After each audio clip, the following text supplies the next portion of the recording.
It's an incredible feeling to be here with you, and I am so excited to join you today. Really, you have no idea how excited I am. Keep in mind, this is literally only the second time I've ever set foot on a college campus. Second time ever. But for some reason, you are giving me a doctorate degree. I just came here to give a speech, but I get to go home as Dr. Roger.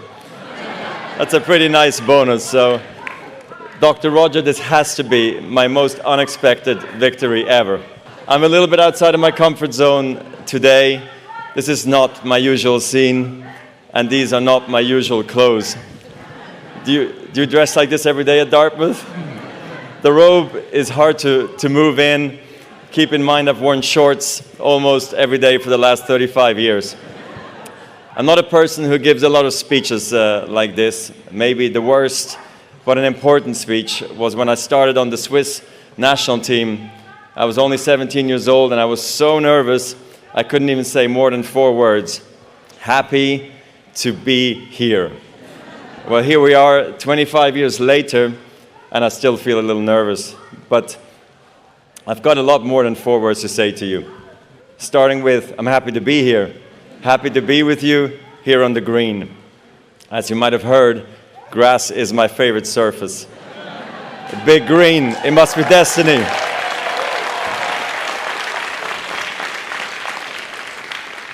And there's another reason I'm here, and I can sum it up in 2 words. Beer pong. I'm even more impressed because I left school at the age of 16 to play tennis full time, so I never went to college. But I did graduate recently. I graduated tennis. I know the word is retire. Roger Federer retired from tennis. Retired, the word is awful. You wouldn't say you retired from college, right? It sounds terrible. Like you, I finished one big thing and I'm moving on to the next. Like you, I'm figuring out what that is. Graduates, I feel your pain. I know what it's like when people keep asking what your plan is for the rest of your life. They ask me, now that you are not a professional tennis player, what do you do? I don't know, and it's okay not to know. So what do I do with my time? I'm a dad first, so I guess I drive my kids to school. I play chess online against strangers. I vacuum the house. No, in truth, I'm loving the life of a tennis graduate. I graduated tennis in 2022, and you are graduating college in 2024. So I have a head start in answering the questions of what's next. Today, I want to share a few lessons I've relied on through this transition. Let's call them tennis lessons. So here's the first. Effortless is a myth. I mean it. I say that as someone who has heard that word a lot. Effortless. People would say my play was effortless. Most of the time, they meant it as a compliment. But it used to frustrate me when they would say he barely broke a sweat. Or he's even trying. The truth is, I had to work very hard to make it look easy. I spent years whining, swearing, throwing my racket before I learned to keep my cool. The wake-up call came early in my career when an opponent at the Italian Open publicly questioned my mental discipline. He said, Roger will be the favorite for the first 2 hours, then I'll be the favorite after that. I was puzzled at first, but eventually I realized what he was trying to say. Everybody can play well the first 2 hours. You're fit, you're fast, you're clear, and after 2 hours, your legs get wobbly, your mind starts wandering, and your discipline starts to fade. It made me understand I have so much work ahead of me, and I'm ready to go on this journey. I get it. My parents, my coaches, my fitness coach, everyone had been calling me out. And now even my rivals were doing it. Players, thank you. I'm eternally grateful for what you did because you made me work harder. So I started to train harder, a lot harder actually. But then I realized winning effortlessly is the ultimate achievement. I got that reputation because my warm-ups at the tournaments were so casual that people didn't think I'd been training hard. But I had been working hard before the tournament when nobody was watching. Maybe you've seen a version of this at Dartmouth. How many times did you feel like your classmates were racking up A after A without even trying while you were pulling all-nighters? Loading up on caffeine maybe, or crying softly in a corner of Sanborn Library. Hopefully, like me, you learned that effortless is a myth. I didn't get where I got on pure talent alone. I got there by trying to outwork my opponents. I believed in myself, but belief in yourself has to be earned. There was a moment in 2003 when my self-belief really kicked in. I was at the ATP finals where only the best 8 players qualify, and I beat some of the top players I really admired by aiming right at their strength. Before, I would run away from their strength. If a guy had a strong forehand, I would try to hit his backhand. But now, I would try to go after his forehand. I tried to beat the baseliners from the baseline. I tried to beat the attackers by attacking. I tried to beat the net rushers from the net. I took a chance by doing that. So why did I do it? To amplify my game and expand my options. You need a whole arsenal of strength. So if one of them breaks down, you've got something left. When your game is clicking like that, winning is easy, relatively. Then there are days when you just feel broken. Your back hurts, your knee hurts, had that a lot.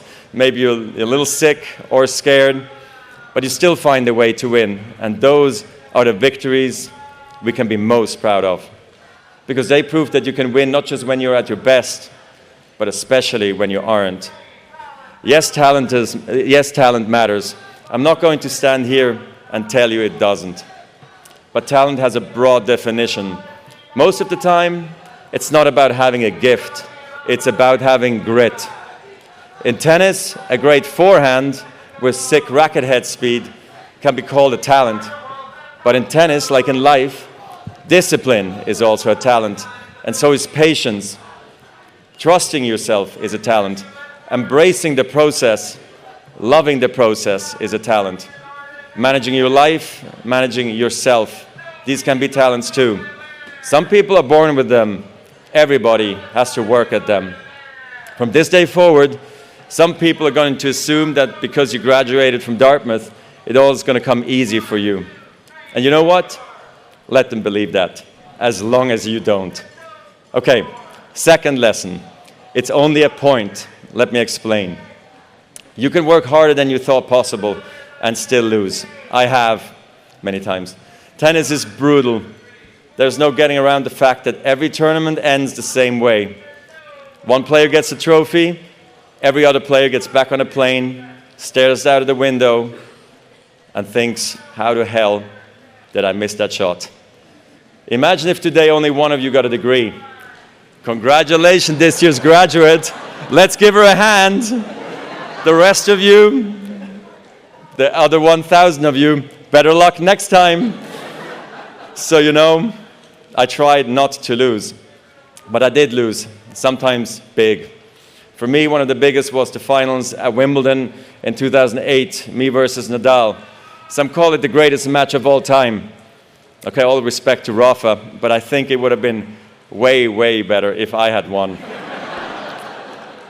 Losing at Wimbledon was a big deal, because winning Wimbledon is everything. Obviously, except winning that Dartmouth Master Pong title sophomore summer it is. I mean, I've gotten to play in some amazing venues around the world. But when you have the chance to walk onto center court at Wimbledon, the cathedral of tennis, and when you finish as the champion, you feel the magnitude of the moment, and there's nothing like it.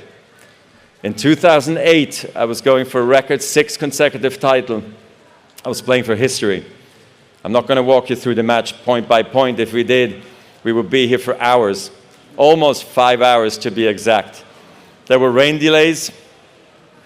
The sun went down.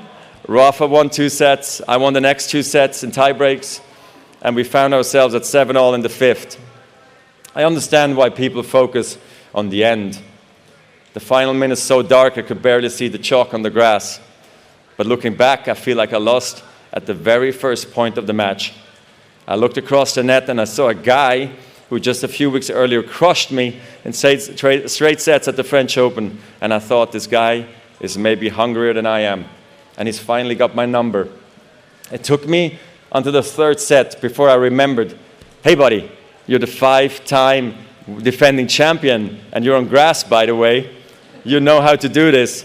but I came too late, and Rafa won, and it was well-deserved. Some defeats hurt more than others. I knew I would never get another shot at 6 in a row.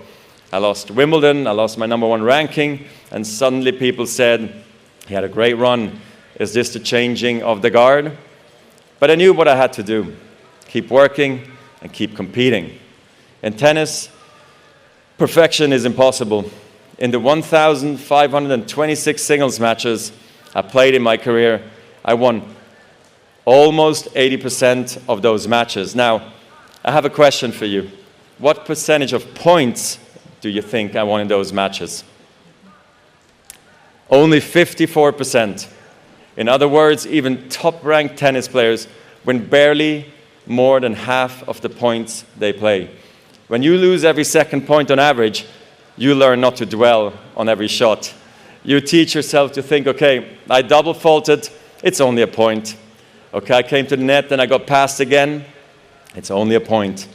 Even a great shot, an overhead backhand smash that ends up on ESPN's top 10 playlist, that too is just a point. So here's why I'm telling you this. When you're playing a point, it has to be the most important thing in the world, and it is. But when it's behind you, it's behind you.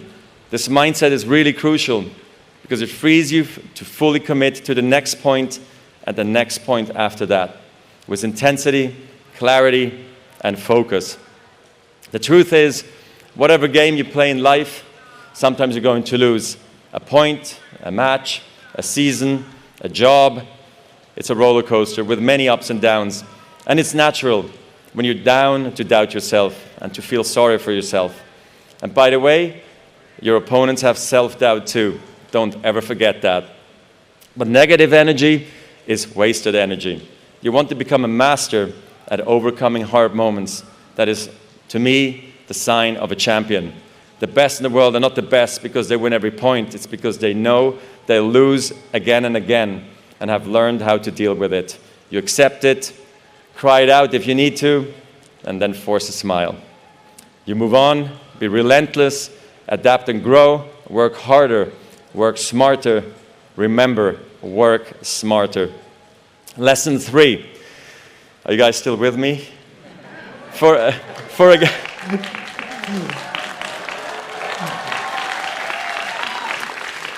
a guy who left school at 16, this is a lot of lessons as well for me too. So here's the third one. Life is bigger than the court. A tennis court is a small space, 2,106 square feet to be exact. That's for singles matches. Not much bigger than a dorm room. Okay, make that 3 or 4 dorm rooms in Mass Row. I worked a lot, learned a lot, and ran a lot of miles in that small space. But the world is a whole lot bigger than that. Even when I was just starting out, I knew that tennis could show me the world, but tennis could never be the world. I knew that if I was lucky, maybe I could play competitively until my late 30s, maybe even 41. But even when I was in the top 5, it was important to me to have a life, a rewarding life, full of travel, culture, friendships, and especially family. I never abandoned my roots. I never forgot where I came from. But I also never lost my appetite to see the very big world. I left home at 14 to go to school in the French part of Switzerland for 2 years, and I was horribly homesick at first, but learned to love a life on the move. But these are the reasons I never burned out, maybe. I was excited to travel the world, but not just as a tourist. I realized pretty early that I wanted to serve other people in other countries. Motivated by my South African mother, I started a foundation to empower children through education. I can't believe we've just celebrated 20 years of this work, especially because I started the foundation before I thought I was ready. I was 22 at the time. Like many of you are today, I was not ready for anything other than tennis, but sometimes you've got to take a chance and then figure it out. Philanthropy can mean a lot of things. It can mean starting a non-profit or donating money, but it can also mean contributing your ideas, your time, your energy to a mission that is larger than yourself. Tennis, like life, is a team sport. Yes, you stand alone on your side of the net, but your success depends on your team, your coaches, your teammates, even your rivals. All these influences help you to make you who you are. When I left tennis, I became a former tennis player, but you are not a former anything. You are future record breakers, world travelers, future volunteers and philanthropists, future winners and future leaders. I'm here to tell you from the other side of graduation. So there, Dartmouth, are your tennis lessons for the day. Effortless. Briefly explain the speech of Roger Federer's unforgettable tennis lessons. Lesson 1. Effortless is a myth. You have to work very hard to make it look easy. The hard work happens when no one is watching.